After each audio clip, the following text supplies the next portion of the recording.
Bwana Yesu asifiwe. Ninatumaini uko na muda mzuri na wakati mzuri. Tutaenda kujifunza kichwa kinachosema Mkristo anaweza kutumia teknolojia pasipo kuharibu mahusiano yake na Mungu.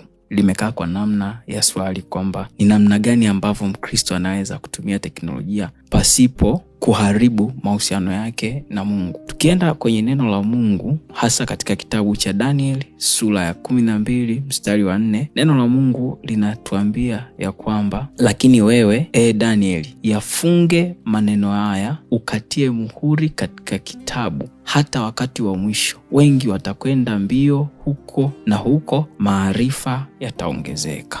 Hii ni namna gani ambavyo Mkristo anaweza kutumia teknolojia pasipo kuharibu mahusiano yake na Mungu. Sasa Mungu hajatuficha kwa habari ya mambo yanayohusika na teknolojia. Ndio maana kwenye hii Daniel 12 mstari wa 4 tunaona kabisa neno linasema, Daniel, uyafunge maneno haya, ukatie muhuri kitabu. Yani ni kuthibitisha juu ya unabii ambao na Daniel alikuwa anauona kwa ajili ya kipindi cha siku za mwisho. Anaendelea mbele, anasema hata wakati wa mwisho. Wakati wa mwisho unaozungumziwa ni huu ambao tunauishi sasa hivi. Kuna mambo ambayo yanaendelea katika jamii ambapo ukitazama utamsikia mtu akisema kwamba kwa haya yanayotokea kweli ni siku za mwisho. Kweli ni siku za mwisho. Kuna taarifa unazisikia za namna hii, taarifa unazisikia za namna hii, mambo ambayo hayako sawa, ambapo ukifuatia kwenye neno la Mungu unaona kabisa kwamba siku tulizo nazo ni siku za mwisho, na ndo siku ambazo Danieli anazizungumzia. Anasema hata wakati wa mwisho. Hapa anaendelea mbele kidogo, anasema wengi watakwenda mbio huku na huko na maarifa yataongezeka. Anapozungumza wengi watakwenda mbio huku na huko, anazungumza kwa habari ya nyakati ama zama tulizo nazo. Kwa mfano, Daniel kipindi na wakati anaandika habari hii hapa, teknolojia ilikuwa haijafika katika kiwango ambacho tuko. Walikuwa wanatumia mashua, ambazo mashua hizo zilikuwa kwa huku nchi zetu hizi za Afrika Mashariki tunasema walikuwa wanatumia jahazi. Jahazi ni usafiri wa maji ambao ulikuwa unategemea upepo. Kwa hiyo hadi upepo ufike majira fulani ndio mtu huyu anaweza kasafiri. Lakini hapa neno linavyosema kwamba wengi watakwenda mbio huko na huko, anazungumza kwa habari ya teknolojia, kwamba kwa teknolojia tulizofikia muda huu na wakati huu, kwa sababu kuna kutumia ndege, lakini kwenye meli huko kwenye usafiri wa maji kuna development kubwa sana za engine ambazo ni za meli. Kwa mfano, mtu anaweza kaagiza mzigo China ndani ya wiki moja ama wiki mbili ukao umefika, na unaweza umefika katika pwani ya Afrika Mashariki. Naona ni namna gani sasa, na hawategemei tena nini? Hawategemei upepo. Kwa hii inaonyesha kwamba kweli watu watakwenda mbio huko na huko, lakini maarifa yataongezeka. Watu kwenda mbio ni madhara chanya ya teknolojia, na maarifa kuongezeka ni madhara chanya ya teknolojia. Kama ni madhara chanya ya teknolojia, kumbe teknolojia imeletwa specific kwa ajili ya kutusaidia waamini, kwanza kuimarisha mahusiano yetu na Mungu. Katika kuimarisha mahusiano yetu na Mungu, moja ya kitu ambacho tunaweza tukawa tunakitazama ni kwenye kutimiza utume mkuu. Kwenye kutimiza utume mkuu, neno la Mungu linasema, enendeni mkawafanye mataifa kuwa wanafunzi, kiwabatiza kwa jina la Baba, Mwana na Roho Mtakatifu. Mimi niko pamoja nanyi mpaka ukamilifu wa dahari. Sasa kwenye kutimiza utume mkuu, kwa sababu wengi watakwenda mbio huku na huko na maarifa yataongezeka, kupitia teknolojia sasa inatakiwa itumike kama tool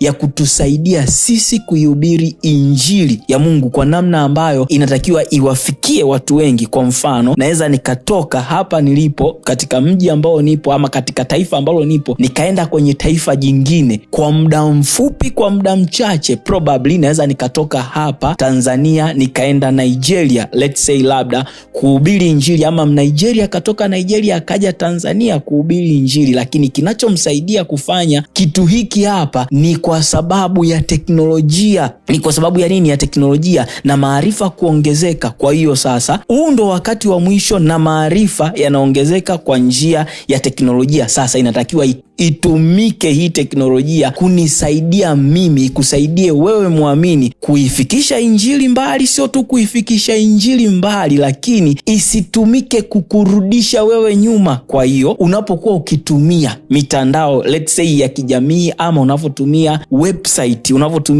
unavotumia yes, mtandao wa internet, maana sasa kwenye mtandao wa internet ndo kuna mambo ya website. Neno la Mungu linatuambia katika Warumi